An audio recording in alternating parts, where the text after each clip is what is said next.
El juicio sobre lo bello. Durante el siglo XVIII aparece una de las obras más destacadas de la estética, Crítica de la facultad de juzgar, 1790. La primera sección de esta obra se denomina Analítica de la facultad de juzgar estética y está compuesta por los libros Analítica de lo bello, Analítica de lo sublime y El problema del genio. En ella, Kant expone sus reflexiones acerca del juicio de gusto, los sentimientos de la belleza y lo sublime y el que hace el artista, al que denomina genio. En la Analítica de lo bello, Kant se preocupa de caracterizar el juicio sobre la belleza.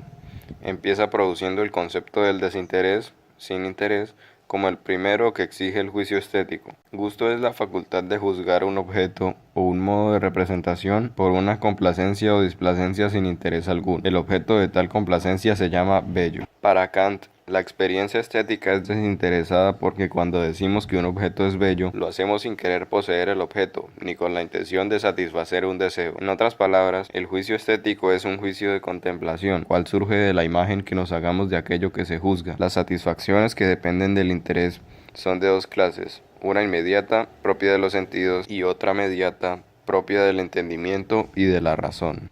Para Hume es posible discutir sobre gustos. Sin embargo, reconoce que es imposible llegar a acuerdos universales debido a la diversidad cultural y a los cambios de cada época. La misma habilidad y destreza que da la práctica para la ejecución de cualquier obra se adquiere también por idénticos medios para juzgarla. David Hume.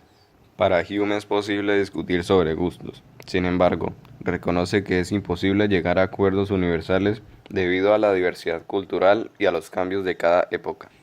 A la primera clase de satisfacción mediada por el interés se le denomina agradable. Cuando decimos que algo es agradable, es porque nuestros sentidos se complacen inmediatamente con la percepción de aquello que se juzga. El olor de un perfume, la textura de una tela, el sabor de un postre pueden originar en nosotros un placer inmediato previo a cualquier actividad del intelecto y a la posibilidad de suponer alguna utilidad de aquello que se juzga.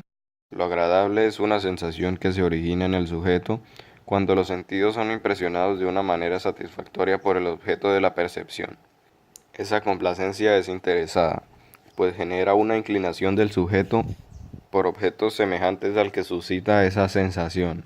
Si para una persona es agradable saborear una taza de café, esa complacencia que le genera tomarla esa bebida puede generar interés o inclinación por otros objetos que puedan relacionar con esa sensación positiva, como por ejemplo, otras bebidas o alimentos elaborados a base de café, helados, granizados, tortas, etc. Por otra parte, lo agradable constituye un juicio privado que no requiere de aprobación o consenso, es decir, que solo atañe o se restringe a aquel que no pronuncia. A uno le es dulce y encantador el color violeta, al otro mortecino y lánguido. Ama uno el sonido de los instrumentos de viento, otro el de los instrumentos de cuerda. Discutir acerca de ello con la intención de escarnecer como erróneo el juicio de otros, diferente del nuestro, tal como si le estuviese contrapuesto a este de modo lógico, sería una insensatez. En vista de lo agradable, vale pues el principio cada cual con su gusto, de los sentidos. Immanuel Kant. Crítica de la facultad de juzgar. El segundo placer ligado al interés se denomina bueno. En palabras de Kant, lo bueno es lo que place, por medio de la razón, por el mero concepto. Aquí la razón y no los sentidos. Considera el objeto a partir del concepto que tiene de él para determinar su utilidad o beneficio. Pues para establecer que algo es bueno, debemos saber siempre qué es el objeto que se juzga. Sin duda, la complacencia en lo bueno representa un interés, ya que lo bueno lo es para algo. En otras palabras, el objeto presenta como un medio para un fin o un fin en sí mismo. Además, el juicio sobre lo bueno busca establecerse como un juicio de validez pública o universal, debido a que se funda en conceptos. Un concepto es una idea concebida por el entendimiento y aceptada por todos. Así, por ejemplo, cuando alguien te dice, las vitaminas son buenas, podemos asentir o estar de acuerdo con esa persona porque conocemos el concepto de la palabra vitamina y entendemos que son buenas porque promueven el correcto funcionamiento fisiológico. Necesariamente, si sabemos lo que enuncia el concepto, podemos determinar la validez del juicio y, por lo tanto, expresar acuerdo o desacuerdo. Aquí no se trata de un juicio privado, como el de lo agradable, el cual no se sustenta en conceptos, por lo que resulta inútil buscar la aprobación de otros. Mosaicos modernistas del Palacio de la Música Catalana, 1903. Algunas combinaciones de colores pueden deleitar más a unas personas que a otras. En cuanto al juicio sobre la belleza, considerado por Kant el auténtico juicio estético, por estar desligado del interés, podemos decir que es un juicio inmediato, en el que el sujeto mantiene una actitud contemplativa. Sin embargo, aunque se trate de un juicio inmediato, no se puede equiparar a la apreciación caprichosa como la que tiene lugar cuando decimos que algo es agradable. También, el sujeto juzga al margen de los conceptos, pues aquello que se origina en el sentir de lo bello no puede ser expresado en conceptos. De acuerdo con lo anterior, cuando decimos que algo es bello nos encontramos en una libre actitud contemplativa sin identificar en aquello que se juzga algún tipo de utilidad bueno, ni la posibilidad de satisfacer un deseo agradable. Por ejemplo, cuando alguien nos dice, la flor es bella, ha experimentado un placer distinto a la simple excitación de sus sentidos y una satisfacción diferente a la de considerar la flor como medio para un propósito. El juicio de gusto es solamente contemplativo, es decir, es un juicio que, indiferente a la existencia de un objeto, solo mantiene unidos la índole de éste con el sentimiento del placer o displacer, pero tampoco está dirigida a conceptos esta misma contemplación, pues el juicio de gusto no es un juicio de conocimiento teórico ni práctico. Immanuel Kant, Crítica de facultad de juzgar. El sujeto que experimenta lo bello no persigue nada. En otras palabras, se entrega a lo dado, deja todos los afanes y se desprende de todo deseo. Tampoco se interesa en determinar la realidad a través de conceptos. La imaginación en el juicio sobre lo bello. Kant expone que la satisfacción de lo agradable se juzga por los sentidos y la de lo bueno por medio de la razón. Pero, cuando decimos que algo es bello, ¿qué facultades de la mente nos permiten hacer este juicio? Kant dice que el juicio estético surge del libre juego de las facultades de la imaginación y el entendimiento. Veamos algunas características de estas facultades. La imaginación nos permite hacer una síntesis de lo diverso captado por los sentidos, es decir, reunir los datos que nos ofrecen los sentidos en una imagen. Por ejemplo, con datos sensoriales como el color verde, el olor a cítrico, la forma redonda, la imaginación llega a conformar la imagen de una manzana. También, la imaginación posibilita idear imágenes en nuestra mente. Si alguien nos pidiera en este momento proyectar en nuestra mente un caballo alado blanco, podemos idear esa imagen gracias a la facultad de la imaginación. El entendimiento nos permite construir conceptos a partir de la síntesis de lo sensible o de las imágenes que ha producido la imaginación.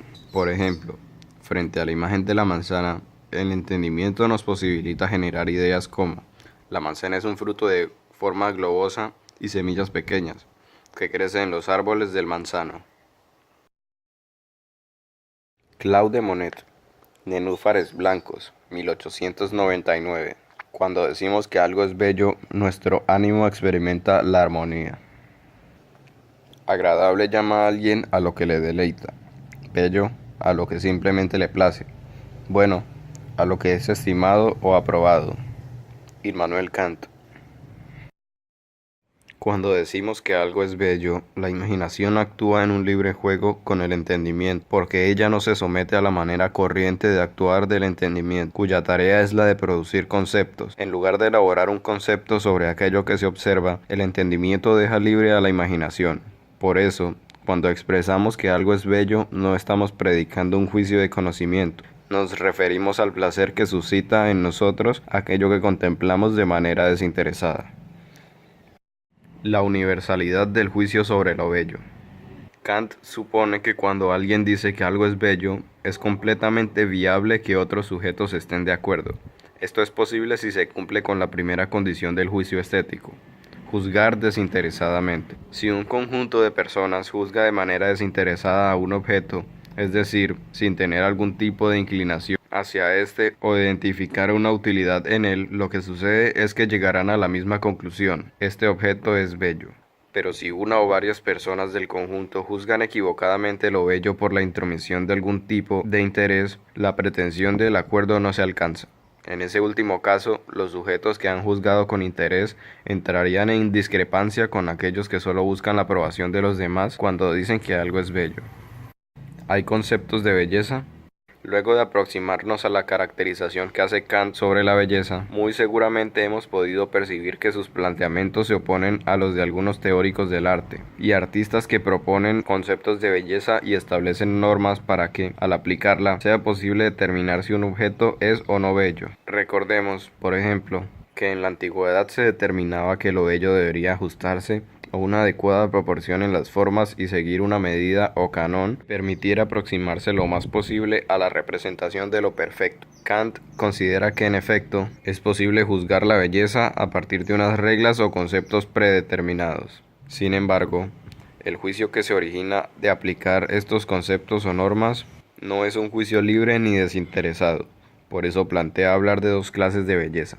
La belleza adherente es aquella que se determina a partir de un concepto, es decir, que en el concepto se expresan las ideas de lo que debe considerarse como bello. Entonces, el objeto que se juzga como bello debe corresponder a esas ideas. Por ejemplo, en diferentes épocas se han establecido conceptos sobre cómo debe ser una persona para que sea considerada bella.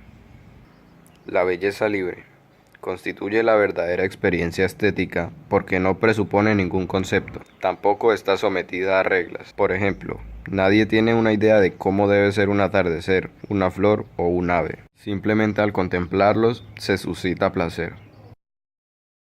Su llegada es un acontecimiento súbito y espontáneo, en cierto sentido imprevisible. No puede ser predecida de intermediación volitiva ni de ninguna opción antecedente. Si de alguna manera puede ser preparada, no es por la búsqueda consciente del objeto que se presupone como bello, sino por el abandono a la posibilidad de su encuentro. No es posible decir, quiero captar la hermosura de esta cosa, como si la hermosura significase aquí alguna cualidad objetiva, permanente, a la que fuera posible llegar por algún tipo de esfuerzo. Solo puedo aceptar que, en determinadas condiciones, ciertos seres, ciertos objetos, se abren, deslumbrándome. De allí la sensación de novedad y sorpresa que condiciona esta experiencia, como si fuese un don, un inesperado hallazgo feliz y gratuito que nos sale al paso. Ricardo Martín Croza, acerca de lo bello.